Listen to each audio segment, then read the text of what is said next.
നവിക്കും കുഞ്ഞിനും എന്തൊക്കെയോ ദോഷമുണ്ടെന്ന് വിശ്വസിക്കാണ് മുത്തശ്ശി. അതുകൊണ്ടാണ് തുടരെ തുടരെ ഓരോ അപകടങ്ങൾ അവർക്കുണ്ടാവുന്നത്. അതുകൊണ്ട് തന്നെ എങ്ങനെയെങ്കിലും പ്രശ്നം പരിഹരിക്കണമെന്ന് മുത്തശ്ശി പറയുന്നുണ്ട്. മുത്തശ്ശി അങ്ങനെ ആദർശനോട് പറയാണ്, ഞാൻ പറഞ്ഞില്ലേ മോനെ, ഒരു പൂജാരി വിളിപ്പിച്ച് എത്രയും പെട്ടെന്ന് വീട്ടിൽ പ്രശ്നം വെപ്പിക്കണം. എന്താണ് നവിക്കും കുഞ്ഞിനുള്ള പ്രശ്നമെന്ന് നോക്കണം. എന്തെങ്കിലും പൂജയോ വഴിപാടോ പരിഹാരങ്ങളോ ഉണ്ടെങ്കിൽ നമുക്ക് എത്രയും പെട്ടെന്ന് ചെയ്യാം. അല്ലാതെ നവിക്കും കുഞ്ഞിനും ഒരാപത്ത് സംഭവിക്കാൻ പാടില്ല എന്ന് പറയുന്നുണ്ട് മുത്തശ്ശി. ആദർശ് പറയാണ്, ഞാൻ വല്ലതും പറഞ്ഞ് ഏർപ്പാടാക്കിയിട്ടുണ്ട്, ഉടനെ എത്തുമെന്ന് പറയുന്നുണ്ട്. അങ്ങനെ ആദർശ് പറയുന്നുണ്ട്, നമുക്ക് എന്തായാലും അയാളെ ഞാനൊന്ന് വിളിച്ചു നോക്കട്ടെ എന്ന് പറഞ്ഞിട്ട് ഫോണിൽ കോൾ ചെയ്യാണ്.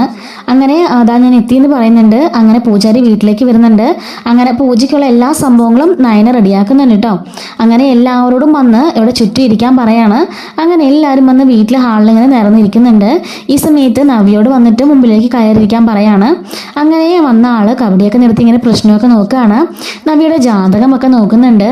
എന്നിട്ട് പറയുന്നുണ്ട്, കുട്ടി ആഗ്രഹിച്ചത് ഒരു സ്വർഗീയ ജീവിതമാണല്ലേ, എന്തായാലും അത് ലഭിച്ചല്ലോ എന്ന് പറയുന്നുണ്ട്. അതേ സ്വാമി എന്ന് പറയാണ്, വളഞ്ഞ വഴികളിലൂടെയാണ് സ്വീകരിച്ചതെങ്കിലും താൻ ആഗ്രഹിച്ച് നേടിയെടുത്തല്ലേ ചോദിക്കുകയാണ്. അപ്പൊ നവീനും മിണ്ടാതിരിക്കുന്നുണ്ട്. അപ്പോഴേക്കും അബിയും ജലജയും മുഖത്തൊക്കെ ചിരിച്ചിട്ട് അവളുടെ ഭൂമിശാസ്ത്രം മൊത്തം ഇപ്പൊ പറയും എന്ന് പറയുന്നുണ്ട്. എന്നിട്ട് ആ പൂജാരി പറയുന്നുണ്ട്, പക്ഷേ തന്നെ ആദ്യം വേളി കഴിക്കാനിരുന്ന ആള് തീർച്ചയായിട്ടും തന്നെ വേളി കഴിക്കില്ലായിരുന്നു. കാരണം അയാൾക്ക് വേണ്ടി മറ്റൊരാളെ ദൈവം ഓൾറെഡി നിർണയിച്ചു വെച്ചിട്ടുണ്ടായിരുന്നു. അതുകൊണ്ട് അത് സംഭവിക്കാൻ എന്ന് പറയുന്നുണ്ട്. അപ്പോഴേക്കും എല്ലാവരും ആദർശനെ നയനെ നോക്കുന്നുണ്ട്. അതും തൻ്റെ അനുജത്തി തന്നെയാണല്ലേ എന്ന് ചോദിക്കുന്നുണ്ട്. അതേ എന്ന് പറയുന്നുണ്ട്. എന്തായാലും അവരുടെ ജീവിതം ഇനി അങ്ങോട്ട് ഐശ്വര്യപൂർണ്ണമായിരിക്കും.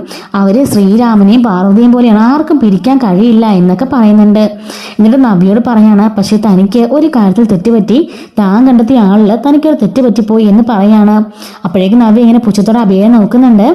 എന്നിട്ട് അയാൾ പറയുന്നുണ്ട്, തനിക്കും കുഞ്ഞിനുമാണ് പ്രശ്നം എന്ന് പറഞ്ഞില്ലേ, അതും അമ്പല നടയിൽ വെച്ചല്ലേ എന്ന് പറയുന്നുണ്ട്. എന്നിട്ട് പറയുന്നുണ്ട്, അയാൾ കണ്ണടച്ച് കുറേ നേരം ഇരുന്ന് കഴിഞ്ഞിട്ട് പറയുന്നുണ്ട്, തൻ്റെ കുഞ്ഞിൻ്റെ കാതകൻ അയാളുടെ അച്ഛൻ തന്നെയാണെന്ന് പറയുമ്പോഴേക്കും എല്ലാവരും ഇങ്ങനെ അഭിയെ തുറച്ചു നോക്കുകയാണ്. ഞാൻ പ്രശ്നത്തിൽ തെളിഞ്ഞ കാര്യമാണ് പറയുന്നത്. അതായത് ആ കുഞ്ഞിന് എപ്പോഴും അപകടമായി നിൽക്കുന്നത് അവൻ്റെ അച്ഛൻ തന്നെയായിരിക്കും. അവരുടെ രണ്ടുപേരും ജാതകം എങ്ങനെയാ തൻ്റെ ഭർത്താവ് തൻ്റെ കുഞ്ഞിനോട് തന്നോട് സ്നേഹമൊക്കെ ആണോ ചോദിക്കുമ്പം അവളൊന്നും മിണ്ടാതെ ഇങ്ങനെ ഇരിക്കുകയാണ്. മൗനത്തിന്റെ അർത്ഥം എനിക്ക് മനസ്സിലായി, തന്നോട് തീരെ താല്പര്യം സ്നേഹവുമില്ലല്ലേ. അപ്പം ഞാൻ ഗണിച്ചത് കറക്റ്റ് തന്നെയാണ്. ആ അപകടത്തിന്റെ പിന്നിലും ഇപ്പോൾ ഉണ്ടായ അപകടത്തിന്റെ ഒക്കെ പിന്നിലും മനഃപൂർവ്വം അല്ലെങ്കിൽ പോലും നിന്റെ ഭർത്താവിന്റെ സാന്നിധ്യമുണ്ടെന്ന് പറയുന്നുണ്ട്. അപ്പൊ ഇത് കേട്ട് എല്ലാവരും ഷോക്കായി അഭിയെ നോക്കുന്നുണ്ട്. അപ്പോഴേക്കും നവ്യ ആദർശനോട് പറയാണ്, ഞാൻ പറഞ്ഞില്ല ആദർശേട്ടാ, അന്നാ എണ്ണ ഒഴിച്ചതും ഇന്ന് എണ്ണ ഒഴിച്ചതും എല്ലാം അഭിയും ചെലതും തന്നെയാണെന്ന് പറയുന്നുണ്ട്. നീ മിണ്ടാതിരുന്നേ എന്ന് ആദർശ പറയാണ്. അങ്ങനെ നയനയാണെങ്കിൽ ആദർശനോട് പൂജാരി നവിയോട് പറയാണ്, വിഷമിക്കണ്ട, കുറെ പരിഹാര പൂജകളൊക്കെ എഴുതിത്തരാമെന്ന് പറയാണ്. അപ്പോഴേക്കും നവി ചോദിക്കുന്നുണ്ട്, എൻ്റെ ഭർത്താവിന് എന്നെ സ്നേഹം ഇല്ലാത്തടത്തോളം കാലം ഇങ്ങനെയുള്ള അപകടങ്ങളൊക്കെ എനിക്ക് സംഭവിച്ചുകൊണ്ട് തന്നെ ഇരിക്കുള്ളൂ സ്വാമി എന്ന് പറയാണ്. കാരണം എന്നെ ജീവിതത്തിൽ നിന്നും ഈ വീട്ടിൽ നിന്നും എങ്ങനെയെങ്കിലും ഓടിക്കണമെന്ന് എൻ്റെ ഭർത്താവ് കണക്കാക്കുന്നത്. അങ്ങനെയാണെങ്കിൽ പിന്നെ എനിക്കുള്ള അപകടങ്ങളൊക്കെ അയാൾ മനഃപൂർവ്വമായിട്ട് വരുത്തി വെക്കുന്നതല്ലേ എന്ന് പറയുന്നുണ്ട്. അതൊന്നും എനിക്കറിയില്ല, പ്രശ്നത്തിൽ തെളിഞ്ഞ കാര്യമാണ് ഞാൻ പറഞ്ഞത്, അല്ലാതെ തനിക്കും തന്നെ കുഞ്ഞിനും യാതൊരു ദോഷവുമില്ല. പക്ഷെങ്കില് കുറച്ച് നാളുകൾക്ക് ശേഷം വലിയൊരു ദോഷം ഞാൻ കാണുന്നുണ്ട്. തന്റെ കുഞ്ഞിനാണത് ബാധിക്കാൻ പോകുന്നതെന്ന് പറയുമ്പോഴേക്കും എല്ലാവരും ഞെട്ടുന്നുണ്ട്. തൽക്കാലം കുഴപ്പങ്ങളൊന്നുമില്ല, പക്ഷെ ആ ഒരു പ്രശ്നം അതൊരു വലിയ പ്രശ്നമാകാൻ കാരണമാകും എന്നൊക്കെ പറയുമ്പം മുത്തശ്ശി പറയാണ്, ഒന്ന് തെളിച്ച് പറ സ്വാമി എന്ന് പറയുമ്പം എനിക്ക് അതിൽ കൂടുതലൊന്നും പറയാൻ സാധിക്കില്ല. അതുകൊണ്ടാണ് ഞാൻ പറയുന്നത്, ഈ കുട്ടിയെ എപ്പോഴും നന്നായി ശ്രദ്ധിക്കണം. ഈ കുട്ടി എന്ന് ഞാൻ ഉദ്ദേശിച്ചത് ഈ കുട്ടിയുടെ വയറ്റിലുള്ള കുഞ്ഞിനെയാണ്. കാരണം അയാൾ പുറത്തു വരുന്നത് വരെ അതുപോലെ കണ്ണിമ വെട്ടാതെ ഇവളെ ശ്രദ്ധിച്ചേ പറ്റുള്ളൂ എന്ന് പറയുന്നുണ്ട്. അതിന്റെ കാരണം എന്താ, എന്തെങ്കിലും പരിഹാരം ഉണ്ടോ എന്ന് ചോദിക്കുമ്പോഴേക്കും ആ പൂജാരി അബിയെ വിളിപ്പിക്കുന്നുണ്ട്. അങ്ങനെ അബിയെ വിളിച്ചിട്ട് നവിയെ എടുത്തുകൊണ്ട് ഇരുത്തിയിട്ട് പറയുന്നുണ്ട്, ഒരുപാട് പേര് കുട്ടികളില്ലാതെ വിഷമിക്കുന്നവരുണ്ട്. അവരൊക്കെ ഓരോ പൂജയും വഴിപാടുകളൊക്കെ ചെയ്ത് അമ്പലം തോറും കയറി ഇറങ്ങുന്നുണ്ട്. തനിക്ക് കിട്ടിയ ഈ ഭാര്യ തന്റെ ഭാഗ്യം തന്നെയാണ്, അല്ലാതെ തനിക്ക് ഒരിക്കലും അവളെ ദോഷമല്ല. അതുകൊണ്ട് അവളെ വെറുക്കാതെ അവളെ മനസ്സോട് ചേർത്ത് സ്നേഹിക്കുക, അതുമാത്രമേ ഉള്ളൂ ഈ പ്രശ്നത്തിനൊരു പരിഹാരം എന്ന് പറയുന്നുണ്ട്. അപ്പോഴേക്കും അഭി മനസ്സിൽ കരുതാണ്, ഓഹോ, അപ്പം നിന്റെ വയറ്റിലെ കുഞ്ഞിന്റെ കാതകൻ ഞാൻ തന്നെയാണെന്ന് സ്വാമി പറഞ്ഞു കഴിഞ്ഞു, ഇനി ഞാൻ കാണിച്ചിരടി എന്ന് പറയുന്നുണ്ട്. അപ്പോഴേക്കും പൂജാരി പറയാണ്, അരുത്, ഒരിക്കലും നിന്റെ മനസ്സിലെ ചിന്ത ഒരിക്കലും നീ പ്രാവർത്തികമാക്കരുതെന്ന് പറയുമ്പോഴേക്കും അബി ഒന്ന് ഞെട്ടിപ്പോവാണ്. കാരണം തന്റെ മനസ്സിൽ വിചാരിച്ച കാര്യം ഇപ്പം സ്വാമി പറഞ്ഞല്ലോ. എന്നിട്ട് പറയുന്നുണ്ട്, നിന്റെ മനസ്സിൽ നീ എന്ത് വിചാരിച്ചാലും അതൊക്കെ എനിക്ക് മനസ്സിലാവും. അതുകൊണ്ടാണ് ഞാൻ പറയുന്നത്, ഈ വയറ്റിലുള്ളത് നിന്റെ കുഞ്ഞു തന്നെയാണ്. നിനക്ക് 100% വിശ്വസിക്കാം. നിന്റെ അനന്തരാവകാശിയും നിന്നെ സ്നേഹിക്കാനും നിന്നെ അച്ചാന്ന് വിളിക്കാനും ഒരു കുഞ്ഞാണ് വരാൻ പോകുന്നത്. അതിലും വലുതാണോ നിനക്ക് സ്വത്ത് മുതലൊക്കെ എന്ന് ചോദിക്കുന്നുണ്ട്. അപ്പൊ അബി ഒന്നും മിണ്ടാതിരിക്കുകയാണ്. എന്നിട്ട് അബി മനസ്സിൽ ഓർക്കുന്നുണ്ട്, ഇയാളുടെ എല്ലാം മുത്തശ്ശൻ പറഞ്ഞതായിരിക്കും എന്നൊക്കെ ഓർക്കുന്നുണ്ട് കേട്ടോ. ശരിക്കും ഇയാളുടെ മുത്തശ്ശൻ ഒന്നും പറഞ്ഞിട്ടില്ല, ഇങ്ങനെ ഗണിച്ചൊക്കെ നോക്കിയിട്ടാണ് കാര്യങ്ങളെല്ലാം അയാൾ പറയുന്നത്. എന്നിട്ട് അയാൾ പറയാണ്, രണ്ടുപേരും ഒരുപോലെ സ്നേഹിച്ച് ജീവിക്കണം. രണ്ടുപേരുടെയും ഇടയിൽ ഇപ്പൊ വലിയൊരു വിള്ളലുണ്ട്, അതിനെ ഉണ്ടാവാതെ സൂക്ഷിക്കണം. അതുപോലെ തന്നെ നിങ്ങളുടെ രണ്ടുപേരുടെയും ഇടയിൽ ചെകുത്താനെ പോലെ തന്നെ ഒരാളുണ്ട്. അയാളാണ് നിങ്ങളുടെ രണ്ടുപേരുടെ ദാമ്പത്യത്തിനും ജീവിതത്തിനും എല്ലാം വഴിമുടക്കിയായിട്ട് നിൽക്കുന്നത്. അയാളെ നിങ്ങളുടെ ജീവിതത്തിൽ നിന്ന് ഒഴിവാക്കിയാൽ തന്നെ നിങ്ങളുടെ ജീവിതം രക്ഷപ്പെടുമെന്നൊക്കെ പറയുമ്പോഴേക്കും എല്ലാവരും ഒരേ സമയത്ത് ജലജനെ നോക്കുന്നുണ്ട്. ജലജ ആകെപ്പാടെ ചൂളിപ്പോയ അവസ്ഥയിൽ നിൽക്കുകയാണ്. അപ്പോഴേക്കും നവ്യ ഇങ്ങനെ ഒന്ന് ചിരിക്കുന്നുണ്ട്. എന്നിട്ട് സ്വാമി പറയുന്നുണ്ട്, കുട്ടിക്ക് ഞാൻ കുറച്ച് ജപിച്ച് ചരടൊക്കെ തരാം, അത് കിട്ടിക്കോളൂ, അപ്പൊ കുറെ അപകടങ്ങളിൽ നിന്നൊക്കെ കുട്ടി രക്ഷപ്പെട്ടോളും എന്നൊക്കെ പറയാണ്.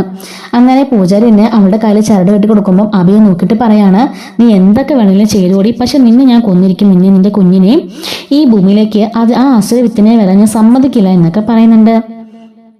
അങ്ങനെ പൂജാരിയൊക്കെ പോയതിനു ശേഷം നയന പറയുന്നുണ്ട്, കണ്ടില്ലേ ആദർശേട്ടാ, ഞാൻ പറഞ്ഞത് എങ്ങനെയുണ്ട്? അന്നും ഇന്നും ഒക്കെ അവളെ കൊല്ലാൻ നോക്കിയത് അബി തന്നെയാ. ഇനി അവനോട് വെച്ചെങ്കിൽ കാര്യമുണ്ടോ എന്ന് ചോദിക്കുമ്പോഴേക്കും അങ്ങോട്ടേക്ക് മുത്തശ്ശൻ വരുന്നുണ്ട്. എന്താ മോളെ പ്രശ്നം എന്ന് ചോദിക്കുമ്പം, മുത്തശ്ശ, അന്ന് അമ്പലത്തിൽ വെച്ച് തന്നെ അബി തന്നെ അവിടെ എണ്ണ ഒഴിച്ചത്. കാരണം അത്ര നേരം അവിടെ എണ്ണ ഇല്ലാഞ്ഞത്, പെട്ടെന്നാണ് അവിടെ എണ്ണ ഒഴിച്ചത്. ചേച്ചി കൃത്യമായിട്ട് വരുന്ന സ്ഥലത്ത് തന്നെ ചേച്ചി തെന്നിപ്പോയി വീഴാൻ പോയിട്ട് പോലും അബിയോട് അനങ്ങാതെ നിങ്ങൾ നോക്കി നിരാശപ്പെട്ട് നിൽക്കായിരുന്നു. ഞാൻ അബിയെ നോക്കുന്നുണ്ടെന്ന് മനസ്സിലായപ്പം അയ്യോ മോളെ വിളിച്ചിട്ട് അവൻ ഓടി വന്നു. അപ്പോൾ തന്നെ എനിക്ക് മനസ്സിലായതാ ഇതിൽ എന്തോ ഒരു ചതിയുണ്ടെന്ന്. അതുപോലെ തന്നെ ഇന്നാണെങ്കിൽ തന്നെ അബി താഴെ നിന്നും നവ്യേച്ചിനെ വിളിക്കുന്നുണ്ടായിരുന്നു. ഞാനപ്പോൾ അത്യാവശ്യമായിട്ട് തുണി വിരിക്കാൻ വേണ്ടി പോയതാ, അതുകൊണ്ടാണ് ഞാൻ വീണത്. അല്ലെങ്കിൽ ചേച്ചി തന്നെ വീണേനെ. അവൻ താഴെ നിന്നവളെ വിളിക്കേണ്ട കാര്യമുണ്ടോ? എന്തെങ്കിലും ആവശ്യം വിളിച്ചാൽ തന്നെ അവനെ കയറി പോവാലോ, അവൾ ഗർഭിണിയല്ലേ, എപ്പോഴും ഇറങ്ങി വരേണ്ട കാര്യമൊന്നുമില്ലല്ലോ എന്നൊക്കെ നയനെ പറഞ്ഞിട്ട് നല്ലതായിട്ട് ഡൗട്ട് പറയുന്നുണ്ട്. അത് മാത്രമല്ല, ഇപ്പൊ സാമജി പറഞ്ഞത് മുത്തശ്ശൻ കേട്ടത് കൂടിയല്ലേ? സാമജി എന്താ പറഞ്ഞേ? അവളുടെ കാതകൻ, അതായത് ആ കുഞ്ഞിന്റെ കാതകൻ അബി തന്നെയാണ്, അത് അച്ഛൻ തന്നെയാണെന്ന് പറഞ്ഞില്ലേ? അതിലും വലിയ തെളിവ് മറ്റെന്താ വേണ്ടതെന്നൊക്കെ ചോദിക്കുന്നുണ്ട്. ഒളിഞ്ഞു മറിഞ്ഞുമാണ് അദ്ദേഹം പറഞ്ഞെങ്കിലും അദ്ദേഹത്തിന് അതിൽ കൊണ്ടൊന്നും പറയാൻ സാധിക്കാത്തതുകൊണ്ടാണ്. എന്തായാലും നവ്യേച്ചിനെ ഇവിടെ നിർത്തുന്നതിൽ തീരെ യോജിപ്പില്ല മുത്തശ്ശ. അതുകൊണ്ട് ഞാൻ നവ്യേച്ചിനെയും കൊണ്ട് വീട്ടിലേക്ക് പോയിക്കോളാം. നവ്യേച്ചിയുടെ പ്രസവമൊക്കെ കഴിഞ്ഞിട്ട് നവ്യേച്ചിനെയും കുഞ്ഞിനെയും കൊണ്ട് തിരികെ വരാമെന്ന് പറയുന്നുണ്ട്. അപ്പോഴേക്കും ഇത് കേട്ട് അബിയും ജലജ ഒന്ന് ഞെട്ടുന്നുണ്ട് കേട്ടോ. കാരണം അങ്ങനെയെങ്ങാനും കുഞ്ഞിനെ കൊണ്ടുപോയി കഴിഞ്ഞാൽ പിന്നെ അവർക്കൊന്നും ചെയ്യാൻ സാധിക്കില്ലല്ലോ. അപ്പോഴേക്കും മുത്തശ്ശൻ പറയാണ്, വേണ്ട മോളെ, ഈ അനന്തപുരി തറവാട്ടില് അവളും അവളുടെ കുഞ്ഞും സേഫ് ആയിരിക്കും, അല്ലാതെ മോള് പേടിക്കുന്നവരൊന്നും സംഭവിക്കാൻ പോകുന്നില്ല. ഇനി ഞാനിവിടെ എപ്പോഴും ഇവിടെ തന്നെ ഇങ്ങനെ കാണും. ആരാണ് ആ കുഞ്ഞിനെയും അവളെ ഉപദ്രവിക്കാൻ വരുന്നതെന്ന് ഞാനൊന്ന് നോക്കട്ടെ എന്നൊക്കെ പറയുന്നുണ്ട്. ഇത് കേട്ട് അബിയും ജലജയും ഒന്ന് പേടിക്കുന്നുണ്ട് കേട്ടോ.